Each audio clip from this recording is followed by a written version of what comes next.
Madan Patel sir, Ananthkumar Hegde ಅವರು ಸಂವಿಧಾನ ಬದಲಾವಣೆ ಮಾಡ್ತೀನಿ ಅಂತ ಹೇಳ್ತಿದ್ರು. ಅವ್ರನ್ನೇ ಅವ್ರ ಪಕ್ಷ ಬದಲಾವಣೆ ಮಾಡುತ್ತೆ ಅಂತ ನೀವು ಹೇಳಿದ್ರಿ. ಈಗ ಹಾಗೆ ಆಗಿದೆ. ಏನು ಹೇಳ್ತೀರಾ ಸರ್ ಅದ್ರ ಬಗ್ಗೆ? ನೋಡಿ, ಭಾರತ ದೇಶದಲ್ಲಿ ಸಂವಿಧಾನವನ್ನು ಬದಲಾವಣೆ ಮಾಡೋಕ್ಕೆ ಹೋದರೆ ರಕ್ತಕ್ರಾಂತಿ ಆಗುತ್ತೆ, ಅಥವಾ ಯಾರು ಅಂಥ ಹೇಳಿಕೆಗಳನ್ನು ಕೊಡ್ತಾರೆ ಅವರ ರಾಜಕೀಯ ಪಕ್ಷನೇ ಬದಲಾವಣೆ ಮಾಡಿದೆ ಅಂತ ನಾನು ಹೇಳಿದ್ದು ಇವತ್ತು ನಿಜ ಆಗಿದೆ. ಅನಂತಕುಮಾರ್ ಹೆಗಡೆ ಒಬ್ಬ ಉದ್ದಟತನದ ಹೇಳಿಕೆಗಳನ್ನು ಕೊಡೋದ್ರಲ್ಲಿ ನಿಸ್ಸೀಮ.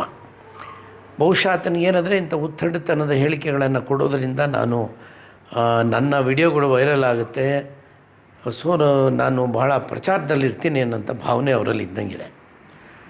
ಅವರು ಮೊದಲಿಂದಲೂ ಇಂತಹ ಉದ್ದಟತನದ ಹೇಳಿಕೆಗಳನ್ನು ಕೊಡ್ತಾನೆ ಬಂದಿದ್ದರು.